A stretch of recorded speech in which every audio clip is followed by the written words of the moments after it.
고려 말은 40여 년 동안 몽골과 전쟁을 벌였고 80여 년 동안 몽골 간섭기를 거쳤습니다. 이제 좀 살만해졌나 했는데 홍건적이 침입하고 무엇보다 왜구는 고려 수도 근처까지 약탈하기 시작했습니다. 왜구의 노략질은 신라시대부터 있었지만 고려 말기의 왜구들은 규모, 침공 횟수, 전투력 면에서 다른 시대의 왜구들에 비하면 상상을 초월하는 수준이었습니다. 고려 말 왜구들은 예전 왜구들처럼 남해안 지역을 약탈하고 곧 물러간 것이 아니라 약탈 이후에도 곧바로 철수하지 않고 연안 도시에서 머물거나 내륙 깊숙이 침투해 사람을 납치하고 고려의 지방 행정을 완전히 마비시켜버립니다. 게다가 중유 거점에 주둔하면서 쇠국을 운반하는 조은선을 기다렸다가 털어먹기도 해서 관료들의 녹봉이 9개월째 밀리기도 합니다. 고려 국력이 약해진 상황에서 북으로는 홍건적과 몽골의 잔당들이 공격해오고 있는 위기 상황이었습니다.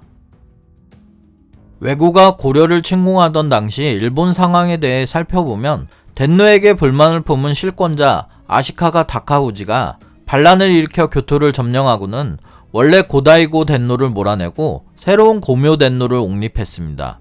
하지만 패배한 고다이고 덴노는 남쪽으로 도망쳤고 두 명의 덴노와 두 개의 조정이 존재하는 남북조 시대로 서로 싸우느라 정신이 없었습니다.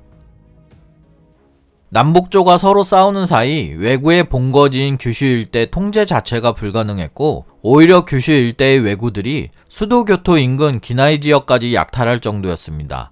고려 정부에서는 왜구를 근절하기 위해 일본과의 왜구 교섭을 진행해봤지만 일본 중앙정부 자체도 통제력을 잃었기 때문에 아무런 성과도 없었습니다. 사실 왜구들이라고 불렸지만 일본 지방 호족들의 무사집단도 다수 섞여 있었습니다. 일본 지방 호족들은 고려를 노략질해서 지방 세력을 키우고 있었습니다. 1350년 왜구는 최초의 대공세를 시작합니다. 왜구는 현재의 경상남도 고성을 통해 들어와 중림과 거제를 연이어 공격했습니다. 고려는 처음에 왜구 300명을 죽이며 이기자 행사를 열어 기뻐합니다.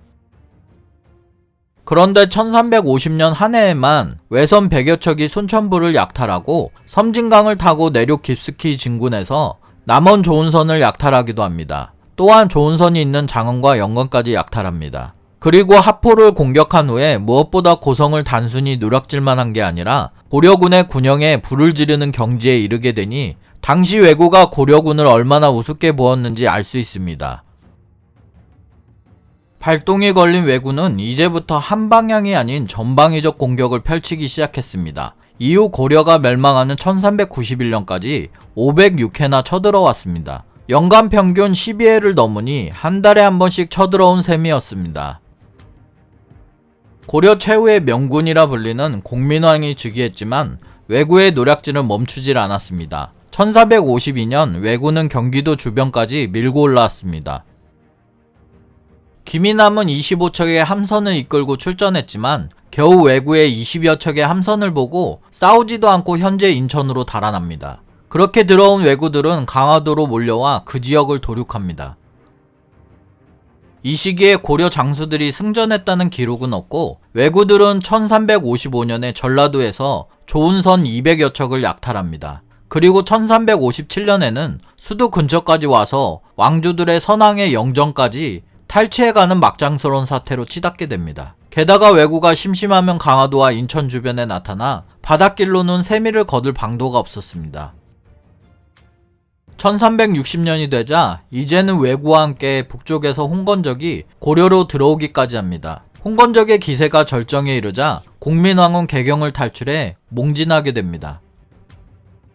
고려가 간신히 개경에서 홍건적을 물리치자 공민왕은 홍건적에게 털린 개경보다 아래쪽 수원에다가 궁궐을 지을 생각을 하게 되는 처지가 되었습니다. 하지만 여기서 더 어이가 없었던 건 신하들은 왜구의 침공이 염려되어서 안된다고 반대를 했습니다. 당시 고려의 왜구 침략이 얼마나 극심했었는지 수원까지 궁궐을 지을 수 없는 처지였습니다.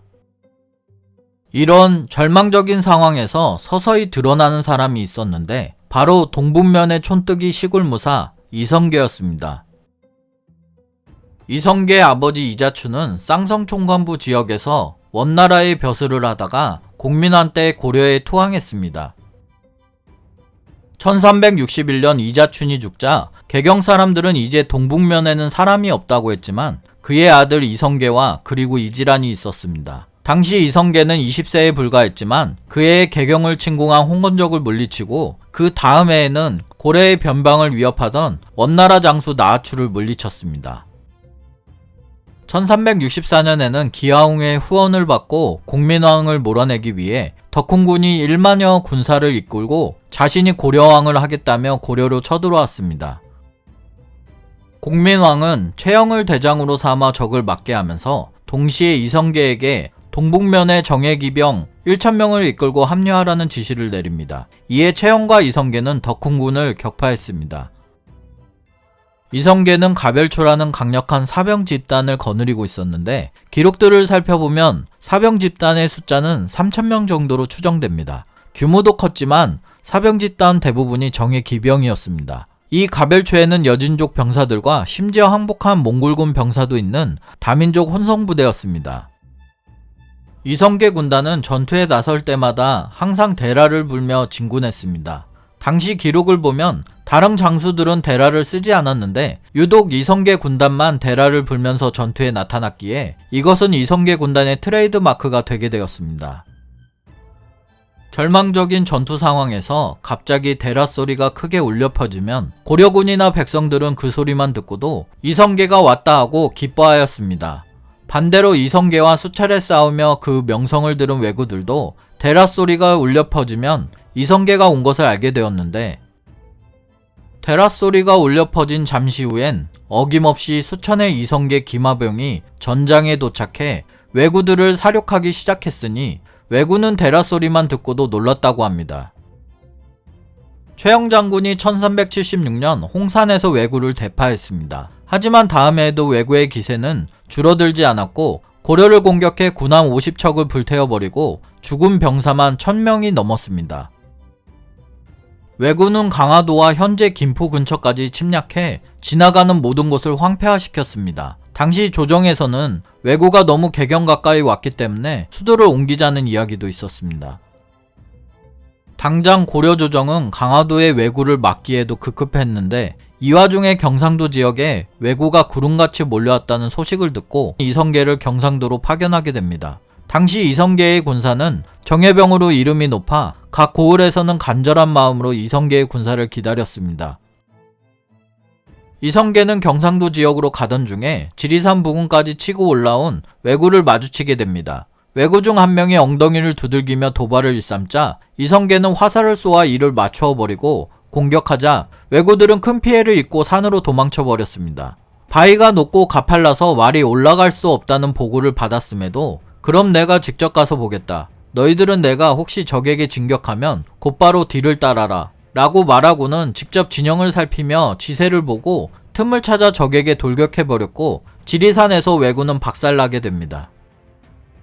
1377년 서해도 지역에서 날뛰던 왜구를 토벌하러 갔을 때 한 차례 패배당한 왜구가 험한 지형에서 방벽을 만들고 버티기에 들어가자 이성계는 풍악을 연주시키고 술을 마시면서 군대를 지휘합니다. 이성계는 병사들에게 기습적으로 불을 지르게 했고 불이 붙어 연기가 오르자 버티지 못한 왜구들은 최후의 발악을 하는데 이성계는 이를 안주 삼아 구경하면서 술을 마셨다고 합니다. 왜구가 고려군에게 달려들었지만 이를 이미 예측하여 사방에서 왜구를 공격했습니다. 그럼에도 왜구들의 저항도 격렬해 왜구가 쏜 화살이 이성계의 술병까지 깼지만 의연함을 잃지 않았다고 합니다. 이성계는 부하들을 지휘하면서 여전히 술을 마시고 고기를 구워 먹으며 왜구들이 타죽거나 무기에 맞아주는 모습을 구경했습니다. 1378년에 전국을 약탈하던 왜구는 자신감을 얻어 대규모로 개경 근처까지 치고 올라와 장차 개경을 칠 것이다 라고 선언했습니다. 개경 근처에 대규모 왜구가 나타나자 고려조정은 충격과 공포에 휩싸이게 됩니다. 최영은 당장 움직일 수 있는 고려의 정군을 동원해서 해풍군에 배치했습니다. 하지만 해풍군과 개경의 거리는 고작 11km 정도였기 때문에 노련한 명장인 최영마저 긴장하여 사직의 존망이 이에 한 싸움에 달려있다 라고 말했을 정도였습니다. 왜구들은 채영의 군사만 깨트리면 개경을 바로 함락시킬 수 있다라고 생각하여 소규모로 고려군이 배치된 모든 지역을 무시하고 곧바로 진격하여 해풍에 도달했습니다. 채영과 왜구는 교전을 벌였지만 집중 공격을 받은 채영은 결국 당해낼 수 없어 물러나기 시작했습니다. 이렇게 해서 해풍 전투에서 고려군이 패배했기 때문에 곧 개경으로 왜구들이 몰려 들어갈 상황이 되었습니다. 그때 대라 소리가 들리고 이성계가 정예 기병을 거느리고 전장에 나타나 왜구들을 도륙하기 시작합니다. 이에 전장에서 이탈했던 최영은 군사들을 수습하여 다시 싸움터로 복귀해 왜구는 모조리 괴멸되었습니다. 이렇게 노련했던 최영 장군이 패한 전투도 이성계의 도움으로 승리를 거두게 되었습니다. 한편 개경 바로 근처에서 전투가 벌어졌으니 개경 주민들과 조정 신료들은 안절부절 못하고 있었습니다. 게다가 최영이 전장에서 물러난 사실이 알려지자 우왕은 짐을 꾸려 신하들과 함께 수도를 버리고 달아나려 했습니다. 이후 전령이 도착해 승전을 알리자 그때서야 한시름을 놓을 수 있었습니다. 1380년 사상 최대의 왜구가 결집해 무려 500여 척의 왜선이 진포로 진입해 오기 시작했습니다. 이 왜구의 수는 2만 명 정도로 역사상 최대 규모였습니다. 이때 고려에서는 100여 척의 함선을 파견했는데 당시 고려군의 함선 100여 척은 고려의 모든 해상 전력이나 다름없었습니다. 이 전투에서 패한다면 고려는 왜구를 막을 기력이 거의 남아있지 않게 되고 그야말로 구군을 건 승부였습니다. 그런데 이 고려말 최대 위기에서 기적이 일어납니다. 이때 채무선이 함선에 고려 최초로 화포를 장착했고 신무기 화포의 힘을 빌려 500척의 왜구 함선을 남김없이 불태워버렸습니다. 이는 고려가 왜구에게 30여 년간 쉴 새 없이 털리다가 일순간 역전시키는 대반격이었습니다. 살아남은 왜구들은 함선이 불타버렸기 때문에 내륙으로 이동해 옥주로 도망쳤습니다. 육지에서 고려를 노략질하고 있던 육지 왜구들도 점차 이곳으로 모이기 시작합니다. 이에 고려 조정에서는 왜구를 한데 모아칠 수 있는 기회였기 때문에 이성계를 포함한 장수의 숫자만 무려 17명을 내려보내 왜구를 소탕하게 합니다. 먼저 출발한 9명의 장수들은 사근내역 전투에서 왜구에게 무참히 패배를 당하고 2명의 원수가 사망하게 되었습니다. 이후 남은 고려군은 남원산성에서 왜구를 막으며 시간을 끄는 사이 중앙에서 내려온 이성계가 패잔병들과 합류하게 됩니다. 병가에서는 높은 곳에 있는 적은 공격하지 않는다라는 말이 있는데 왜구들은 험준한 위치를 살려 굳게 버티고만 있으면서 싸우려고 하질 않았습니다. 이성계는 직접 적을 보며 군대를 동원해 아래에서 공격해 들어갔으나 패배를 당하고 내려와야 했습니다. 군대를 정돈하고 이성계는 다시 한번 공격을 시작합니다. 이성계가 싸움에 집중하는 사이 왜구 한 명이 창을 들고 이성계에 다가가고 있었고 이지라는 깜짝 놀라 이성계에게 소리를 쳤습니다. 영공 영공 뒤를 보시오 영공 뒤를 보시오. 이성계가 소리를 듣지 못하자 이지라는 직접 활을 쏘아 그 왜구를 죽였습니다. 당시 이성계는 전투에 집중하고 타고 있던 말이 화살에 맞아 죽자 다른 말을 타고 공격했습니다. 게다가 이성계 본인도 적의 화살에 왼쪽 다리를 맞게 됩니다. 이성계는 억지로 화살을 뽑아내고 일부러 더 열심히 싸워서 병사들 대부분이 부상당한 줄 몰라 여전히 사기는 높았다고 합니다.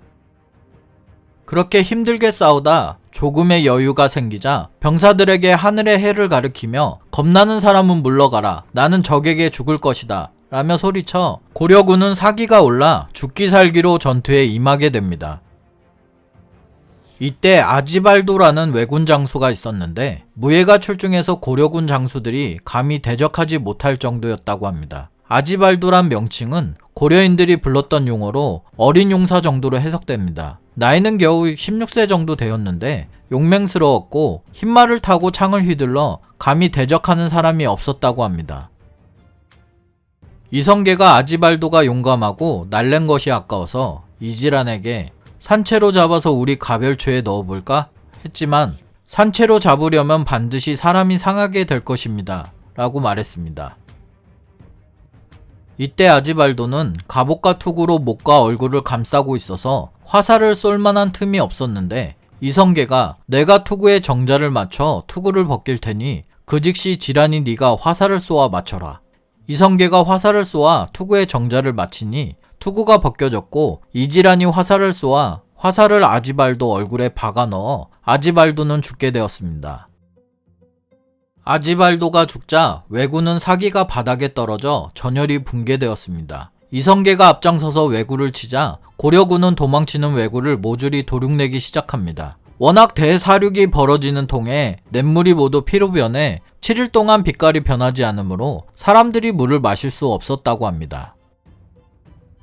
이때 말은 무려 1600여 피를 얻었고 무기를 얻은 것은 헤아릴 수도 없었다고 하며 100여 명도 못 되는 왜구만이 간신히 지리산으로 도망쳤다고 합니다. 이때 이성계는 적군을 물리치려면 이렇게 해야지 하고 자화자찬하며 소탈하게 웃었고 이런 상황에서도 침착함을 잃지 않고 민가에게 피해를 주지 말라고 지시합니다.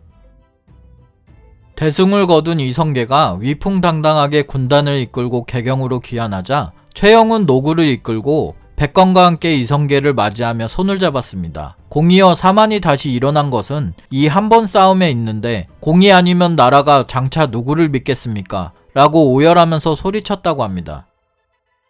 우왕은 이성계에게 금 50냥을 내렸는데 이성계는 이것을 사양했습니다. 황산대첩의 승리로 인해 촌뜨기 시골무사 이성계는 완전히 고려의 영웅이 되었습니다. 황산대첩과 진포해전은 그 자체로도 왜구를 물리친 대승리였지만 그 전까지 고려 전 국토를 왜구에게 완전히 농락당했던 고려가 그리고 훗날의 조선이 바다에서 반격을 할 수 있게 된 신호탄이 되었습니다. 이후 고려는 해상에서 왜구에 대한 반격을 할 수 있었고 더 나아가 역으로 대마도를 공격하는 정도에 이르게 됩니다. 최무선의 화약무기와 함대 전술이 발달해 이후 고려는 물론이고 임진왜란 시기에 조선에 이르기까지 일본 육상 병력에 해를 입더라도 해상에서는 적을 압도하게 됩니다. 다음 영상도 열심히 만들 테니 구독 부탁드립니다.